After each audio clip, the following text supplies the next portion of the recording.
Si en 7 días la Asamblea no aprueba el proyecto de ley de control del mercado, llamado también ley antimonopolio, esta entraría en vigencia por el Ministerio de la Ley. El proyecto en los considerandos señala que pretende evitar, prevenir, corregir y sancionar el abuso del poder del mercado, así como garantizar a las empresas reglas claras y transparentes para competir en condiciones justas. Es decir, justo lo que el Movimiento Popular Democrático venía exigiendo desde hace mucho tiempo en función de su lucha por la reivindicación de los que menos tienen. Sin embargo, ahora resulta que no están de acuerdo con esto que se plantea desde el Ejecutivo. ¿Por qué razón? Es lo que le preguntamos a Ramiro Terán, asambleísta del Movimiento Popular Democrático y miembro de la Comisión de Régimen Económico, comisión donde se trata el proyecto. Muy buenos días, doctor Terán. Buenos días. En primer lugar, un saludo cordial al estudiante Cosillos que se debate entre la vida y la muerte. A mis compañeros maestros que están siendo motivo de explotación. Esta ley, en primer lugar, nosotros hemos venido luchando desde hace 33 años, tratando de que esto se vaya desconcentrándose y que se eviten los monopolios. Pero lamentablemente hemos visto de que el 10% de las grandes empresas concentran el 90% del mercado y controlan la producción nacional e inclusive hasta en los precios. Por eso es que esta ley nosotros le vemos que tiene problemas, hay quienes se benefician y también nosotros tenemos una propuesta. Los problemas, esta ley no es una ley antimonopolio, por favor que se entienda. Esta ley no es una ley antimonopolio. Es una ley que va a respaldar, va a apoyar a los grandes empresarios. Así tenemos nosotros 1.200 empresas. Está concentrado en 42 grupos monopólicos de aquí del país, lo que da lugar en que la producción prácticamente todavía está concentrado. Hemos visto nosotros que, ejemplo, 5 empresas distribuyen artículos farmacéuticos y controlan el 78% del mercado. 2 empresas de aquí del país o extranjeras controlan las telecomunicaciones en su 90%. Si vamos más cerca, todos tenemos, en su mayoría, existen estas tarjetas. Si usted me ayuda, este tipo de tarjetas, mire. ¿Qué es lo que está sucediendo con estas tarjetas? Son tarjetas donde va el usuario o el consumidor, compra, le venden supuestamente para que haya un descuento, pero no es así. Los señores ganan por doble entrada. 22 millones de dólares ganan solamente por vender estas tarjetas y también la ganancia que lo tienen. Nosotros hemos visto que no hay un artículo, no hay nada para que le favorezca al usuario o al consumidor. No tenemos nada. Tenemos un gran poder discrecional por parte del gobierno para que esto se convierta en una arma para amedrentar, en este caso, a los grandes empresarios y no cumplir, los que no cumplen con lo que dice el presidente de la República o también para perseguir a los pequeños empresarios y medianos empresarios. Más o menos es como el SRI. Doctor Terán, donde el SRI no les...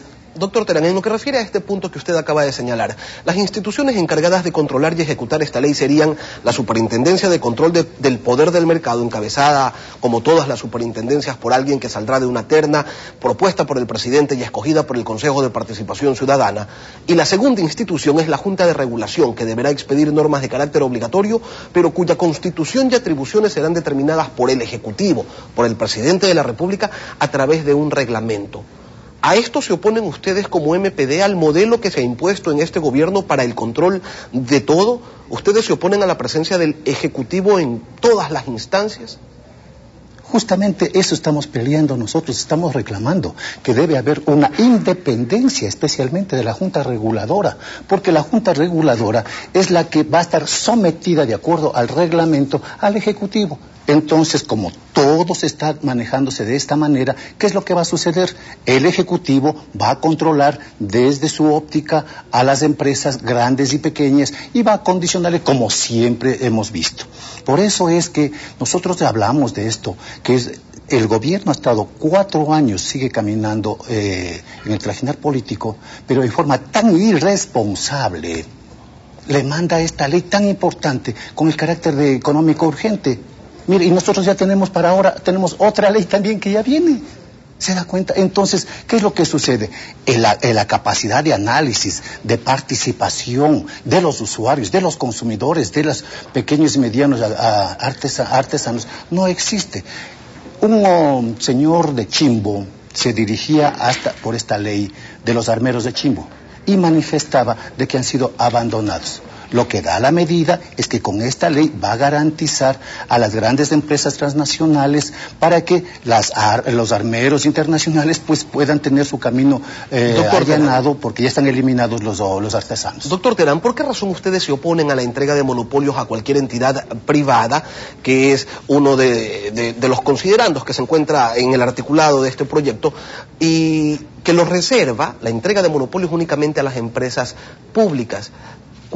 Aspecto que ustedes respaldan cuando las empresas públicas han demostrado, incluso en este gobierno, han seguido la tradición de ser ineficientes.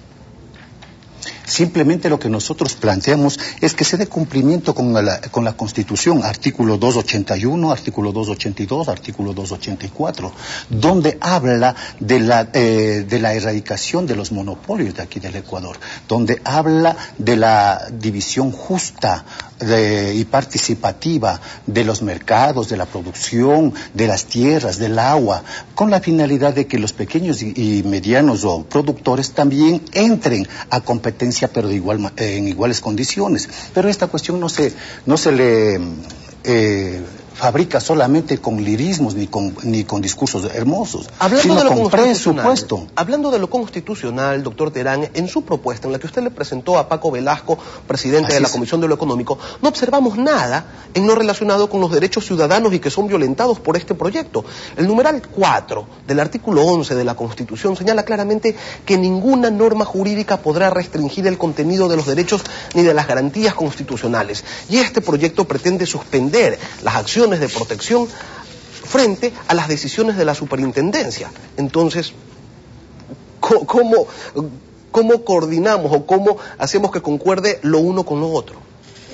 Justamente por eso es que nosotros habíamos hecho ese planteamiento, que se dé cumplimiento a lo que dice la Constitución, el apoyo y el respaldo, la garantía que debe tener el usuario y el consumidor, porque en este caso pues tenemos que eliminar los acaparamientos y las privatizaciones.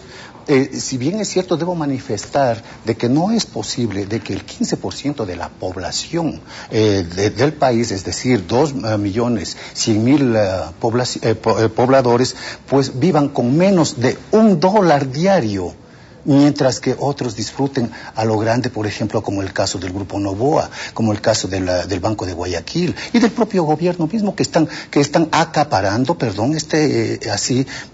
poder para poder controlar a los grandes monopolios y también amedrentar a los pequeños, medianos empresarios. Continuando en el tema de las garantías constitucionales, el artículo 66 de la Constitución, en su numeral 19, se refiere al derecho a la protección de datos de carácter personal, que es claramente violentado cuando el proyecto habla de la potestad de los controladores del mercado para incautar sin orden de juez alguno, incluso agendas personales.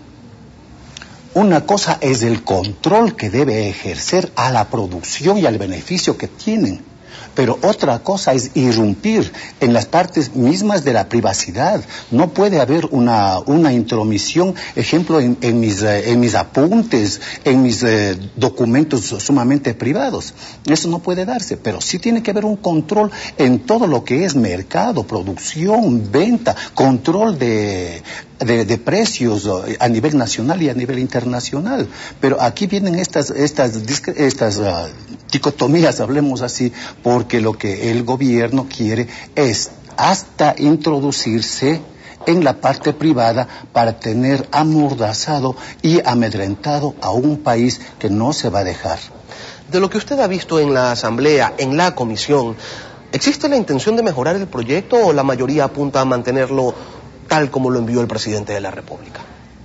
Se ha cambiado, se ha mejorado muchas cosas, en su mayoría son de forma, pero lo de fondo, en la Junta de Regulación, en la Superintendencia, eso no se topa, porque esa es la columna vertebral de esta ley que le da facultades al gobierno para tener su pleno control. Es una herramienta que va a utilizar como chantaje y persecución. En la propuesta que usted le envía a Paco Velasco observamos también que propone usted que se incremente el porcentaje de las sanciones. ¿Por qué razón? No pueden ser solamente sanciones económicas, deben ser también hasta de cárcel. Porque el mercado que ha estado manipulado, ha estado manejado por pequeños grupos monopólicos, pues han hecho de las suyas. Ejemplo, por ejemplo, le pongo como el caso de la Coca-Cola, las empresas mineras, las empresas cementeras. Entonces, cuando se ve esa competencia colusoria con la finalidad de romper y acabar con los pequeños y medianos productores, esas cosas tienen que ser frenadas. El problema, doctor Terán, es que no se sanciona, este proyecto de ley no sanciona a quienes cometen una infracción, sino también a sobre quienes se tiene la sospecha de que podrían en algún momento quizás cometerla. Y entonces, se supone que en este país la presunción de inocencia está vigente, ¿no? Justamente por eso es que nosotros habíamos planteado que después de una investigación o de un debido proceso debe haber las sanciones ejemplarizadoras. Caso contrario, esto va a quedarse en el aire. Por eso es que nosotros, con lo que usted acaba de mencionar, más lo que nosotros hemos observado en carne propia, damos como fe de que el gobierno le va a utilizar como una herramienta de persecución.